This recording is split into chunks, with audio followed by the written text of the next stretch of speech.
Good morning, everyone. This is Sunday, December 13th, 2015. Welcome to our Roundtable. Our subject today is God, the Preserver of Man.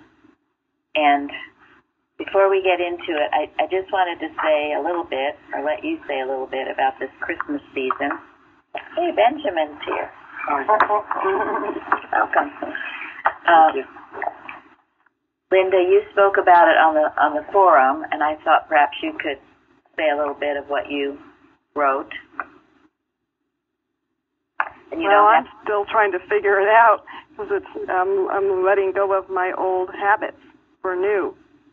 And when thinking about it, I realized that a lot of the stuff I'm learning from you here is helping me. Being on self, putting God first, watching my motives, where I'm putting my time and energy, and it counters all the stuff that would pull you at Christmas. Thank you. Anybody else?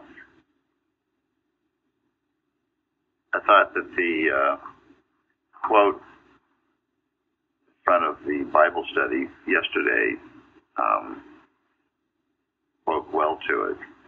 Where Bicknell Young in his association addresses talks about the need to break away from the mere conventionalities that tend to hamper inspiration.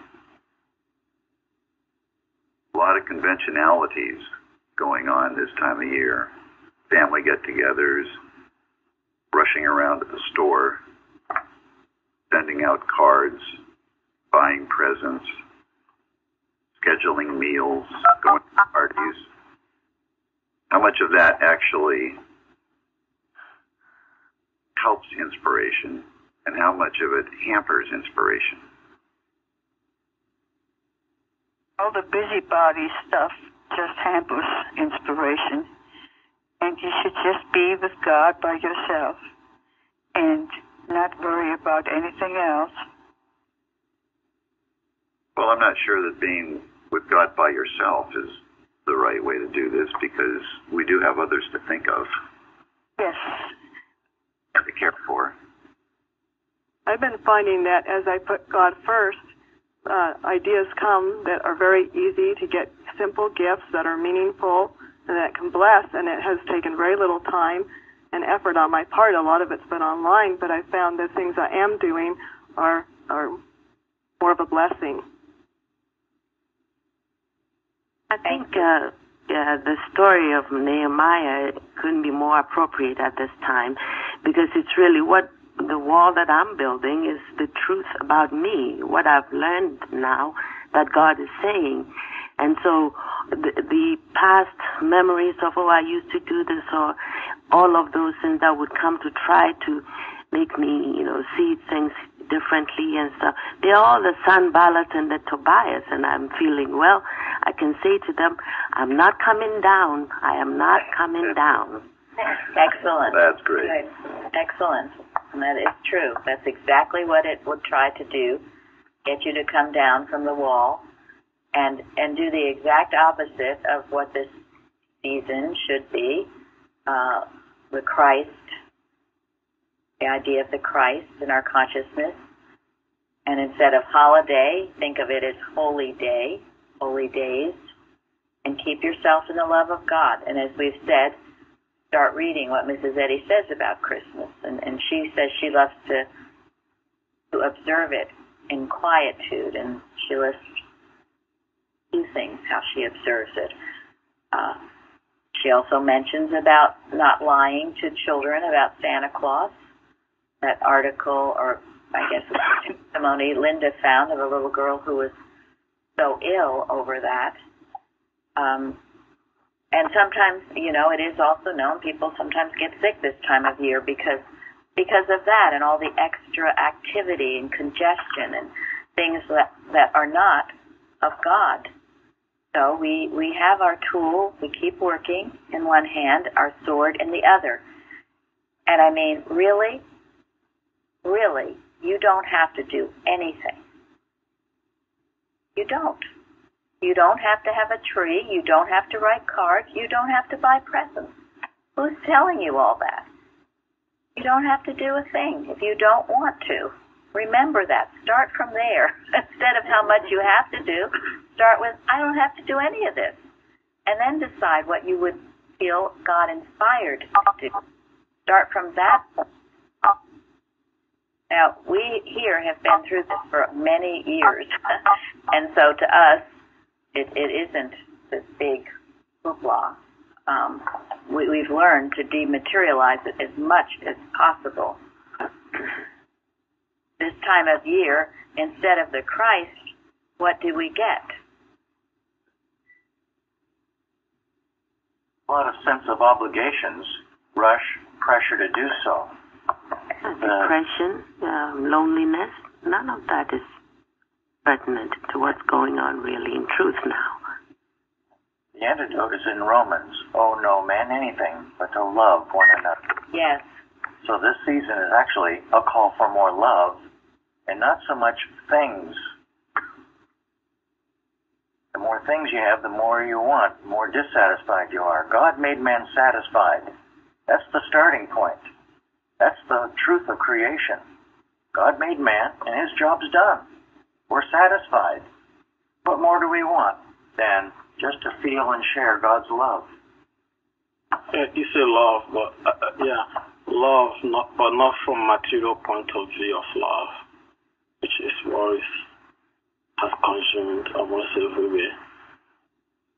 But love from real love, from spiritual point of view of love. Right. Love for God and man as he loves us. Yeah, and instead of the Christ, it becomes the Antichrist, which is all the things that were just mentioned, the exact opposite. And that's why for some people this time of year can be brutal, because you feel it. And as you grow, the more you do feel it. And the more that happens, the more you keep yourself in the love of God and don't come out. Don't come down from your wall. You keep working. And remember, as I said, you do not have to do anything. Only what God directs you to do. And I don't care who's telling you to do it. If God isn't telling you to do it, you don't have to do it. And you'd better not do it. And you better not do it. Exactly. It won't end well. It won't end well. No, it won't. And the more you grow higher, the more you'll understand this principle, and probably the less you will do. But if you feel inspired to do some things, I mean, many of the traditional things can be very beautiful. We have our Christmas Eve service here. We've considered a very, very holy time, and we hope you can join us, either in person or otherwise. Yeah, and your joy will continue afterward, because what happens in Christmas most of the time, people, even after doing all this, dying and giving off material gifts, people are not satisfied afterwards. Some people got themselves into debt that they may not be able to pay for a very long time. But if you don't get yourself into all this nonsense, you feel happy during the Christmas and you feel happy afterwards. It's the gift of God. That's right. And every season is God's season. And we keep this work up all the time because it is true.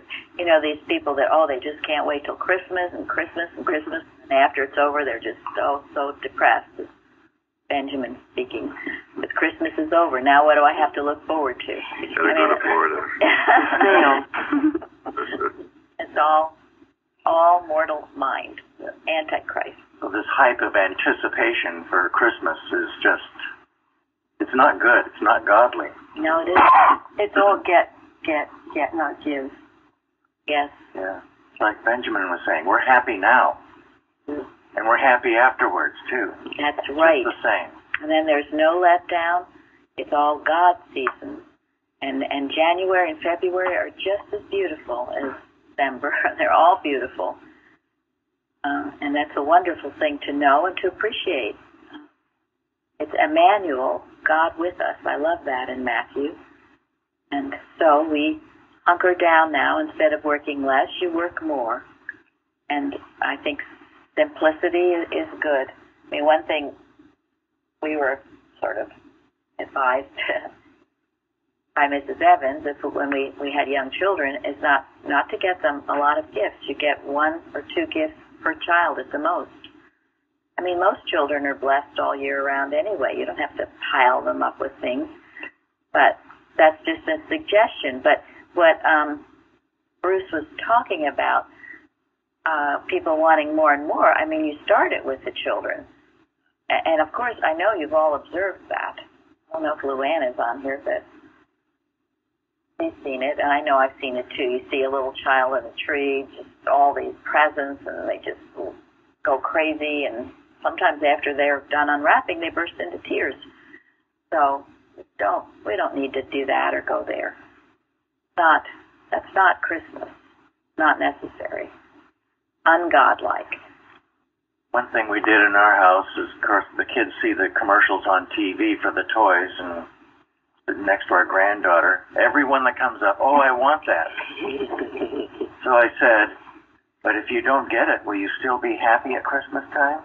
You got her to stop and thinking. She says, yes, I'll still be happy. Well, that's wonderful. That's sweet. Very sweet. It's a good antidote to that. You know, I think that's a good way to think about it, what you just said, if you don't get the present, how are you going to feel? Because I think we have to think about, what our behavior is with other people. It isn't supposed to lead into fighting people like, I don't want a Christmas tree and we shouldn't have a Christmas tree, Right. So if you've got someone in the family who wants a Christmas tree, how unpleasant to fight them over it. Absolutely. And that's not Christian. No, it isn't. Because I don't want to celebrate Christmas, so we're not having a Christmas tree, I mean, think about how do we go about it? What's really important, it's, I'll give you an example is, I got a neighbor who, really likes the Christmas wreaths that come out. And so every year I go buy a Christmas wreath and hang it on the door, and makes her all very happy, And I kind of like looking at it when I come home from work, Only costs a few dollars, isn't much work, and it's okay. Absolutely. Some of those simple things, they are beautiful. I love some of the music, the non-secular music, the Messiah and things like that. They're beautiful this time of year. And I love the pretty lights at night. I think that there's part of it that's very lovely. Just make sure you keep it holy. And that's the point. And that's absolutely true. I mean, if people in your family want certain traditions, then as much as you can, you do the Christian thing, the obliging thing. That beautiful hymn, I think it's 150.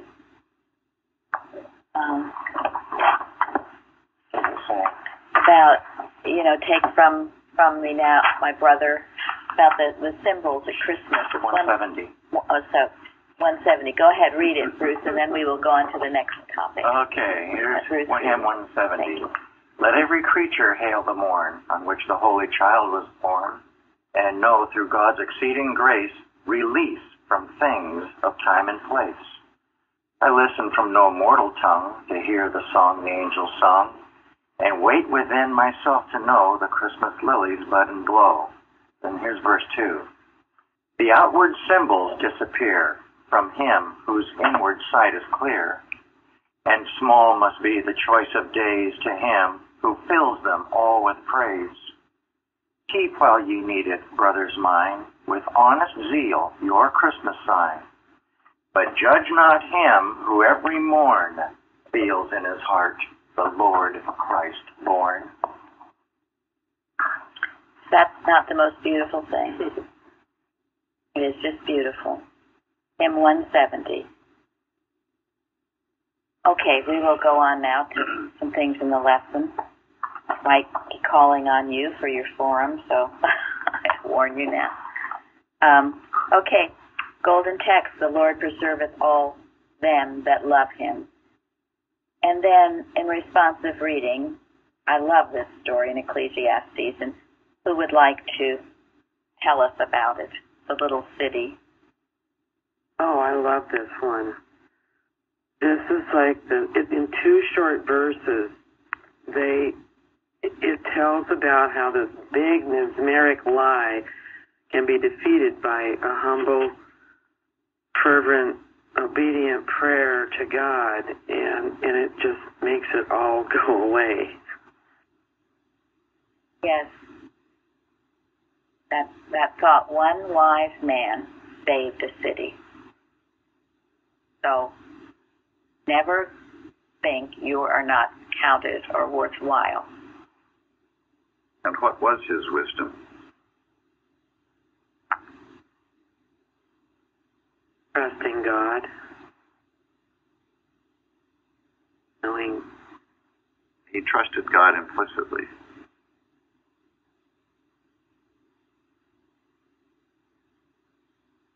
He had some understanding of God, and he trusted it implicitly. Is there anything else that we need but to grow in grace?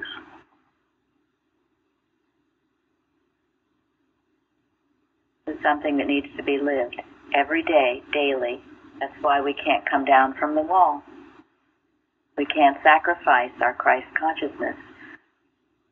Never know when you'll be called on to save a city. I mean, we are actually right now being called on to do just that. So if you go off on some detour, you won't be at your post. You won't be watching. And we all consider ourselves, should consider ourselves watchtowers in the area in which you live and in the work that you do. You watch and pray. You're in business. You watch the economy. You know it's under God's control. You're a teacher. You bless the little children with the truth. You're an engineer. You know that all of that, the new inventions and all things are under God's control. And go on. If you're a lawyer, you enforce the right laws of the land. Every occupation has a right purpose and a right thought behind it. And everyone who is in any occupation should be maintaining that and keeping a standard. One wise man saved a city. If your company or whoever you work for is not principled, then you're there to do something about it, or to leave, find something better. All have our work to do, and we're all needed, and we certainly are all needed in this work. And I thank you all for staying at your post and remaining loyal To the truth. Yes, to the truth of God. This is actually a pretty special story. Because first of all, it was a little city, but what was it about it that made the king want to build great bulwarks against it? And this man that was in it, who was wise, why was he poor? That maybe he may have been out of favor somewhere. I just get the picture of one man having a right idea, standing his ground, staying with God. The right outcome came. That's of that. Yes. And we don't even know his name. We don't even know his name, just two little paragraphs. And again, I mean, this was a story that gave us great comfort during the law case. We were small. We were poor compared to, quote, Boston. We had to stand our ground. God provided us with everything we needed, including all the funds, everything, for a victory. And this work must continue, not over. Okay, would somebody read verse 13 in this responsive reading? If thou turn away thy foot from the Sabbath, from doing thy pleasure on my holy day, and call the Sabbath a delight, the holy of the Lord honorable, and shalt honor him, not doing thine own ways, nor finding thine own pleasure, nor speaking thine own words. Thank you. What does that mean?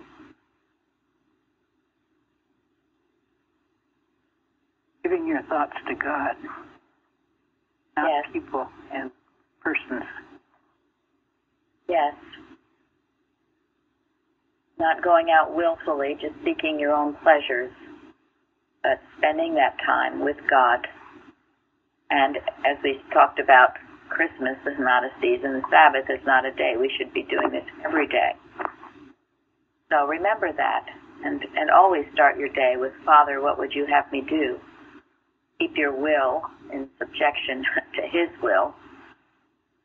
You will find it to be a good day. Don't let pride govern your mouth. Yeah, I see it so often. If someone is prideful, boy, are they easy to get toppled over. Say one little thing to them and whoop. So, I was going to say, I've also seen it it's happened to me. When pride's got a hold of me, next thing you know, my mouth is open, and what comes out, it's like I don't have any control over it. But it comes out of your mouth, it's like blowing the seeds off a dandelion. Try and go get them back. thank you.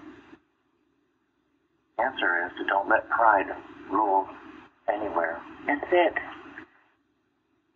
Another hymn was Pride Ruled My Will, isn't it? Pride ruled my will. Very bad, because then no one can talk to you. No one can say anything to you because pride is in residence. And it rules your will. And you're right, and you won't listen. And because of that, your life is a path of destruction. And yet that will, unless it's curbed, unless you awaken to what's going on, just keep driving you.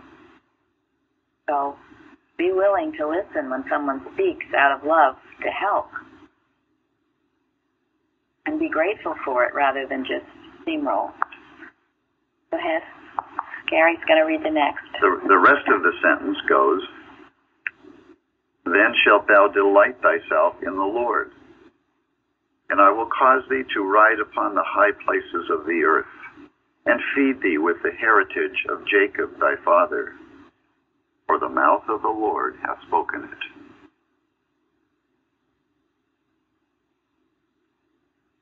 That will be the result. And the preceding verse before number 13 was, they shall, and they that shall be of thee shall build the old waste places. Thou shalt raise up the foundations of many generations, and thou shalt be called the repairer of the breach, the restorer of paths to dwell in. Again, this is what we are doing. What will our generations have if we don't do this work? Do you ever think about that? They'll end up having to repair the damage themselves. The damage will be much worse. Yes. They will start off with more of the same lies. So. Yes. Mm-hmm. So, again, this whole, and it's beautifully the responsive reading because it goes so well with the whole story of Nehemiah, about not coming down from the wall, being that one wise man that saved the city. And if we do that, well, we'll be working in God's plan, God's will, and there will be great success. And as we know, as we talked about yesterday, it didn't really take that long. It took 52 days. It took less than all the praying that Nehemiah did before he started. And why is that? Why doesn't it not necessarily have to take a long time? Already done in mind. Yes. Yeah. Thank you. When God does the work, boy, does it get done quickly. Yes. It's already done. It's a matter of us waking up and seeing it. And, Lawrence, you wrote about that on the forum. You want to say anything more about that? Which?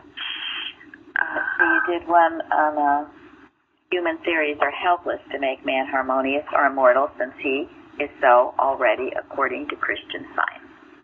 even it's just about when we learn ourselves new, like what we are learning through Christian Science. It means that everything has already been done. And at times you hear, or I hear in the practice, it's like, oh, I have to do this, I have to do this.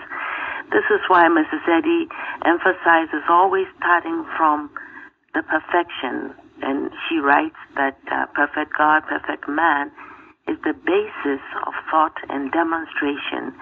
So the work has already been done. We are not making anything better or perfect. The perfection is already here. And it's not about some human way or some getting better at something. It's just realizing, humbly coming to God and listening and obeying His laws so that we can see what has already been done, which can never be changed anyway. Thank you. Very good. That gets, if you don't mind, there's one other thing in the responsive reading that I thought would be helpful. Go ahead. In verse 18 in Psalm, and all of this is possible because the Lord is nigh unto all them that call upon Him, to all that call upon Him in truth. And I thought that's a very telling qualification. I'm curious, what does that mean to you? To call upon Him in truth. Sincerity of heart. Am I really, really deeply seeking this? How much do I love this truth? Yeah, because it's one thing to call upon Him. It's one thing to call a practitioner for help. But where's your heart? I wonder how many times do I call upon God for help after I've tried everything else?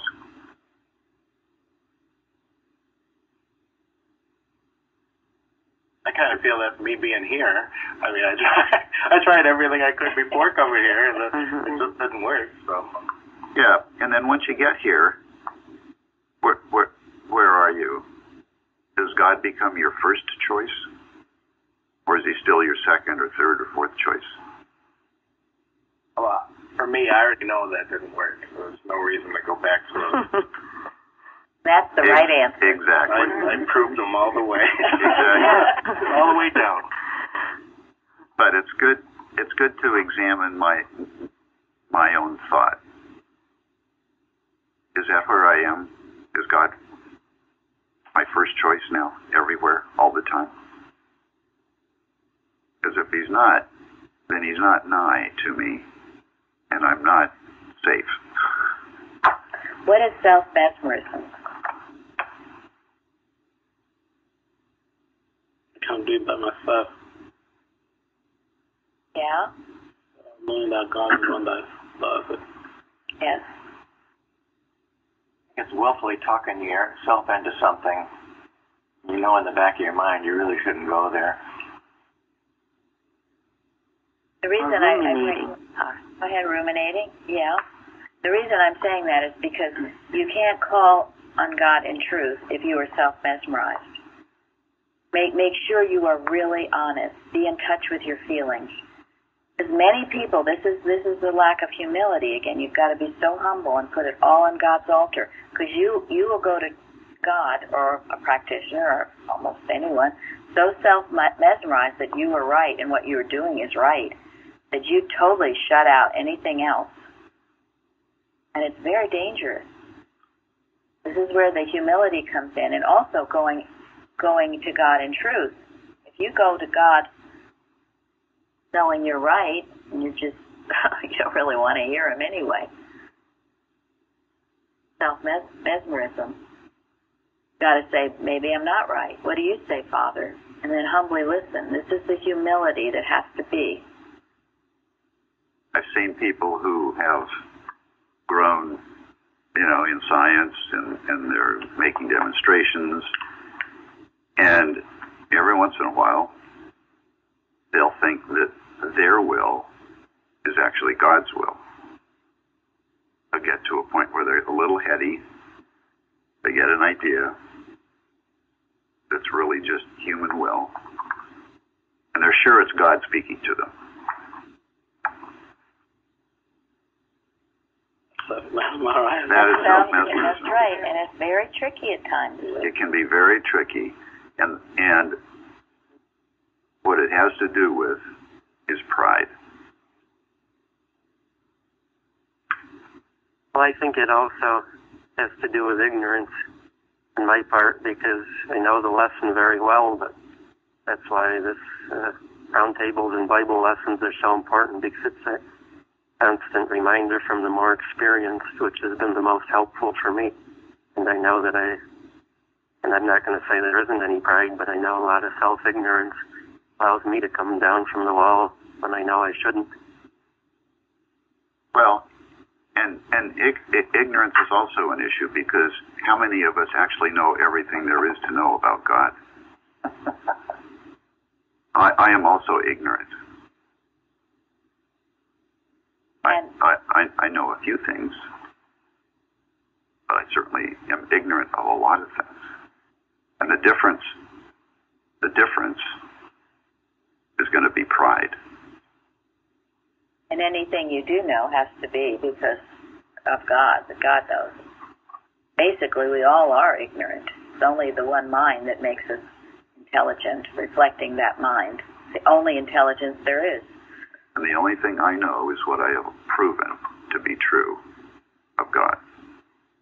If I haven't proven it, I'm ignorant. And in the lesson, this science of mind needs to be understood. Until it is understood, mortals are more or less deprived of truth.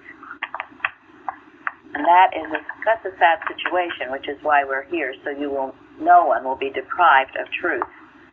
Has to be deprived. And then it goes on to what Florence talked about human theories are helpless. They're not going to help you. That's why not spend more time with God, learning about God, reading your Science and Health, reading the Bible, doing what we do, get together to talk about it. Why not spend more of your time with that than with these helpless theories that are going to lead you nowhere?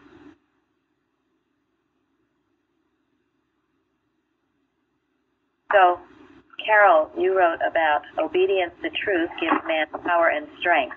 Submission to error superinduces loss of power.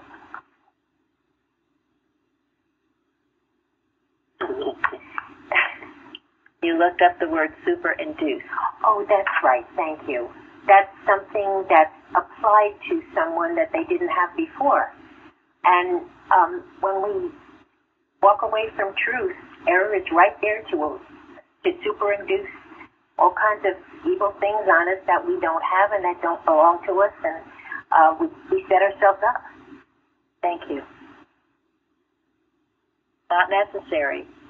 You become a target when you walk away from truth, and only in belief. Again, you've just slipped into the Adam dream. You're dreaming the dream, but why dream that dream when you don't have to? And then Lillian, don't tell me you don't remember. I remember. You can remember. Christian Science raises a standard of liberty and cries, "Follow me. Escape from the bondage of sickness, sin, and death. Jesus marked out the way. Citizens of the world, accept the glorious liberty of the children of God and be free." So, Lillian? You have to accept it in your heart, the truth, then you will be free. But if you don't, and you put up barriers and think, "Oh, I know," and you'll never be free. But freedom is a God-given quality, isn't it? Yes. It's a God-given right. I thought that was very important in today's world, when many people, their freedom, their liberties are threatened. They're under tyrannical rule. Freedom, you said freedom is from within, which is true. The kingdom of heaven is within.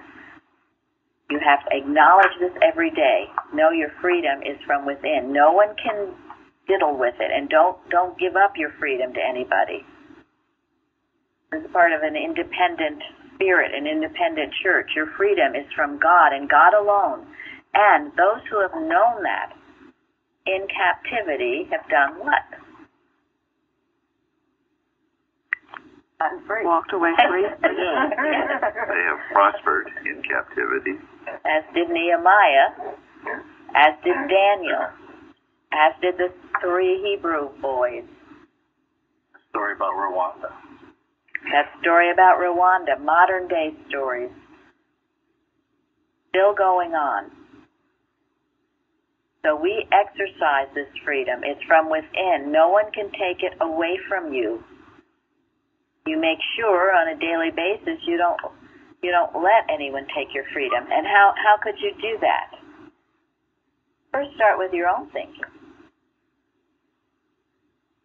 What was your forum? Oh, my forum? Oh, okay. Well, just about the counterfeit to a practitioner, it just occurred to me the other day that ever since reading the Dixon letter, the idea of the counterfeits has intrigued me, and it seemed like a good way to understand what's good and bad, So I just thought, what's a counterfeit to a practitioner? And it's any voice that calls you,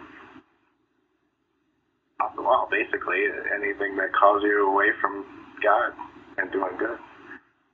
And it will call you stupid or limited or whatever. Isn't that taking away your freedom? It's taking away your freedom, and you're sitting there letting it. Don't let those thoughts take away your freedom. And it comes in a lot of different ways. It comes as a, quote, religious belief.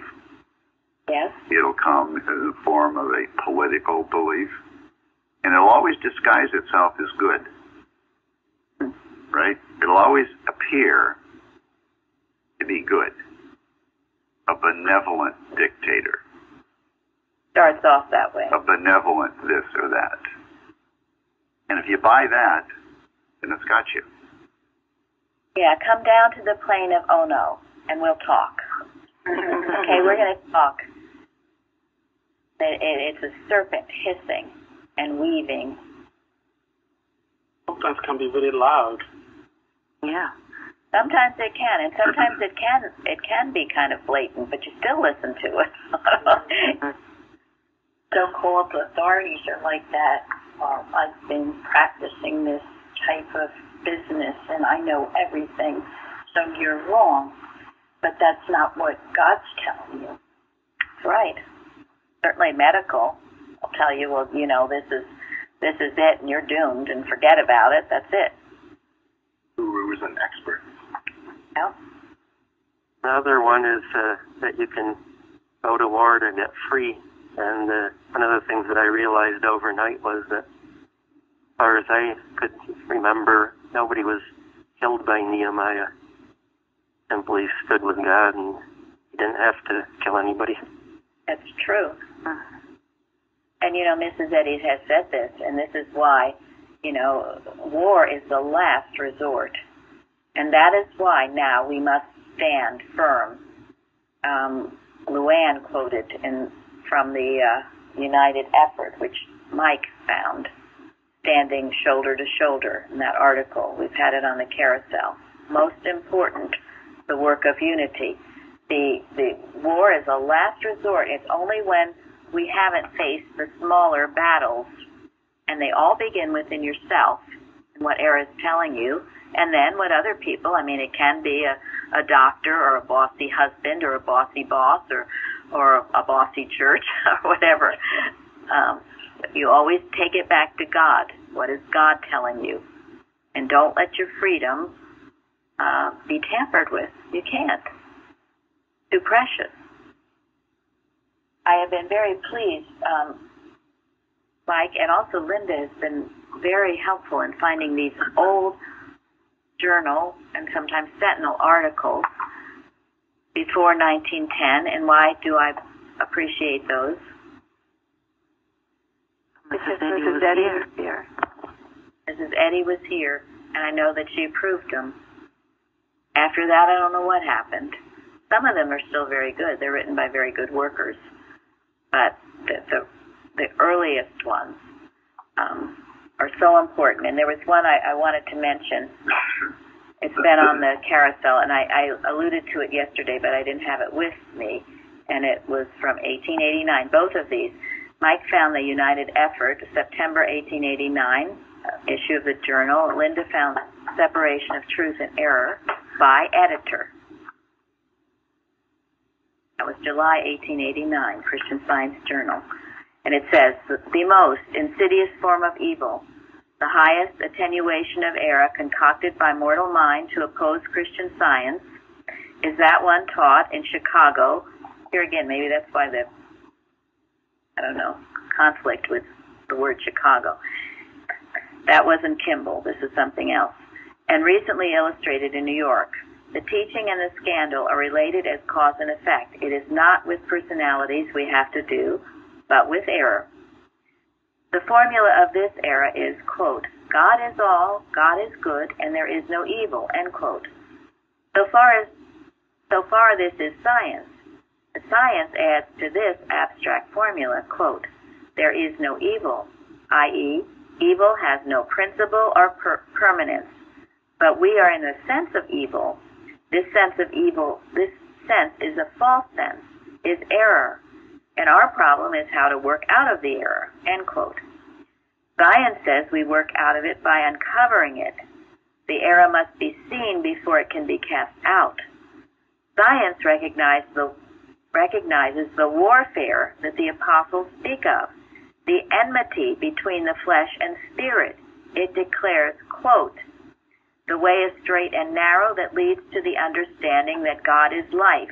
It is a warfare with the flesh, whereby we must conquer sin, sickness, and death, now or hereafter, but certainly before we can reach the goal of spirit or life as God, end quote. Science and Health. Then, but error takes up the scientific formula at the point, quote, there is no evil, end quote, and says, therefore, there is no evil for you to get out of. All you have to do is deny its existence, end quote.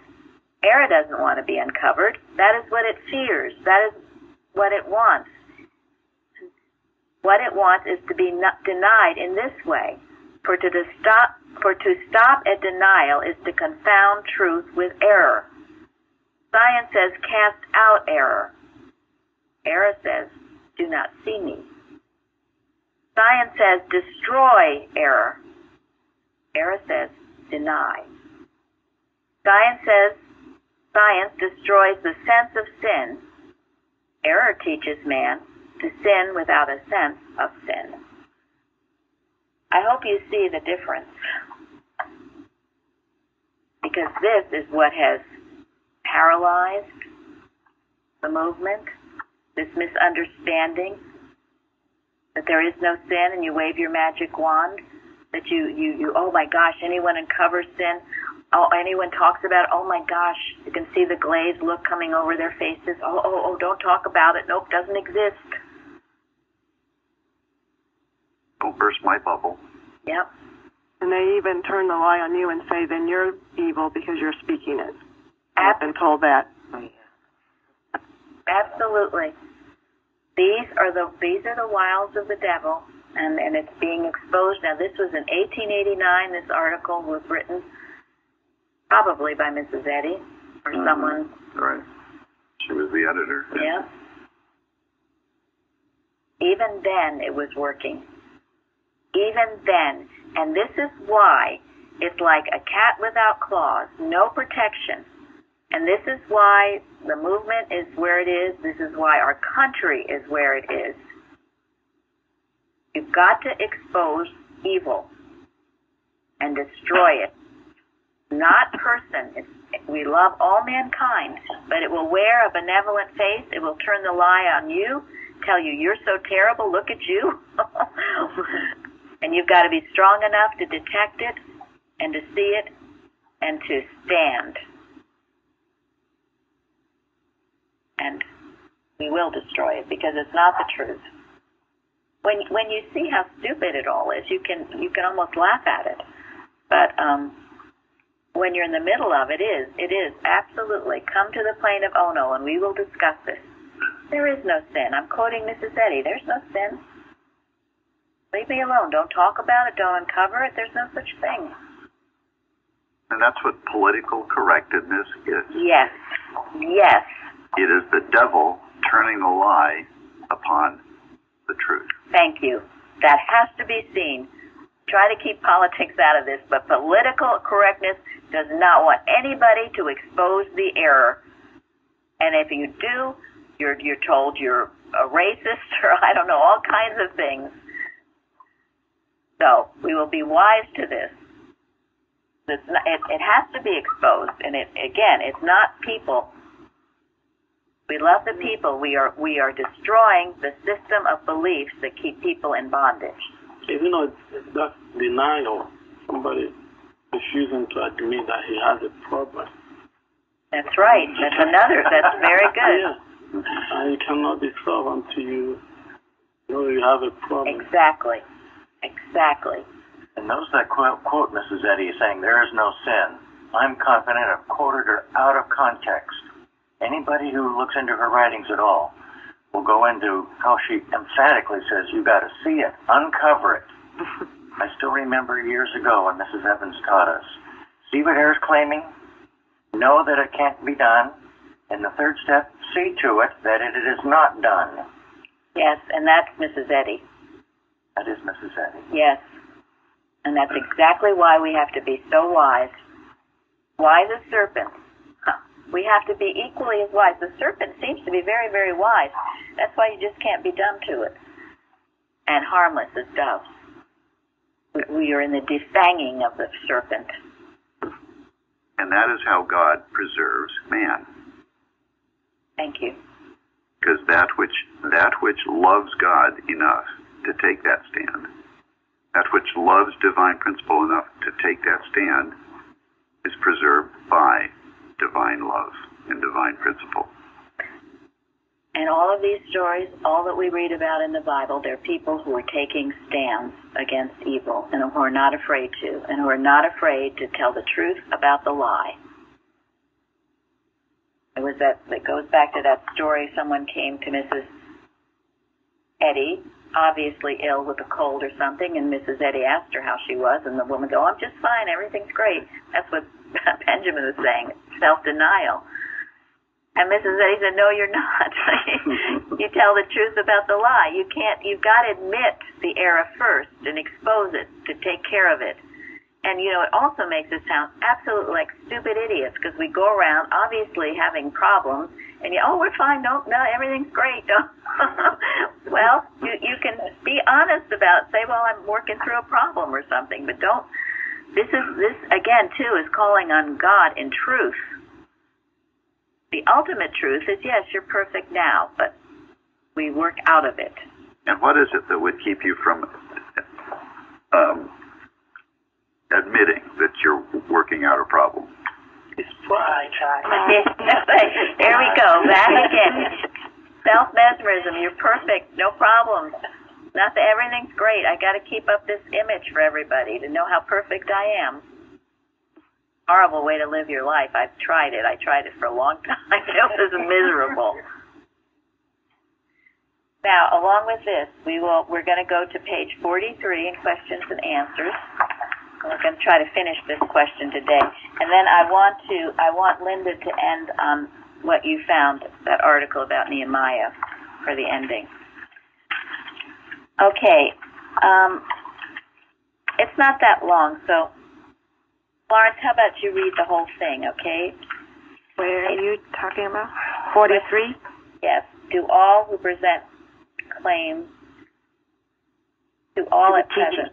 Yeah, that one. Yeah. Do all who at present claim to be teaching Christian Science teach it correctly? By no means. Christian Science is not sufficiently understood for that. The student of this science who understands it best is the one least likely to pour into other minds a trifling sense of it as being adequate to make safe and successful practitioners. The simple sense one gains of this science through careful, unbiased, contemplative reading of my books is far more advantageous to the sick and to the learner than is or can be the spurious teaching of those who are spiritually unqualified. The sad fact at this early writing is that the letter is gained sooner than the spirit of Christian Science. Time is required thoroughly to qualify students for the great ordeal of this century. Is that continue? Yeah, go ahead. Okay. If one student tries to undermine another, such sinister rivalry does a vast amount of injury to the cause. To fill one's pocket at the expense of his conscience or to build on the downfall of others incapacitates one to practice or teach Christian Science. The occasional temporary success of such a one is owing, in part, to the impossibility for those unacquainted with the mighty truth of Christian Science to recognize as such the barefaced errors that are taught, and the damaging effects of these leave on the practice of the learner, on the cause, and on the health of the community. Honest students speak the truth according to the pattern showed to thee in the mount, and live it. These are not working for emoluments, and may profitably teach people who are ready to investigate this subject, the rudiments of Christian Science. Thank you. And this is just what we were talking about, false teaching of Christian Science. And we will overturn until you all get this right sense and you are demonstrating it in your life. And we are standing united against an error that would try to overtake if it could. And it can't, because God is all, but we need to know it and expose the error, just as we've talked about. And then destroy it, and then know the allness of God and the nothingness of the error. It's got to be proven. So we could talk more about that, but just reading it, even in Mrs. Eddy's time, even as this says in 1889, this false teaching was already starting, already turning everything upside down, trying to deceive the very elect. Okay, Linda, you can end with Nehemiah for us, please. Okay, what I'm going to be reading from is excerpts of an article called The Rebuilding of Nehemiah of the Wall of Jerusalem by Annie F. Colt. And this came out of the same journal that the Unity article came from. So I believe that's 1887 or 89, I don't remember which. The walls of our Jerusalem, spiritual sense, have been in ruins, and we exposed to the attacks of our enemies, the lust of the flesh. She, Mary Baker Eddy, first realized for herself how glorious it was to be free through the truth from the bondage of materiality. Then she set herself to the task of rebuilding the walls of the New Jerusalem. We have been called to help her in this glorious and yet solemn task. As the tumult of the enemy is heard in our camps, she orders us to put on our armor and to stand ready to use our swords, but not discontinue the work. The work of rebuilding or regeneration must first be done in ourselves.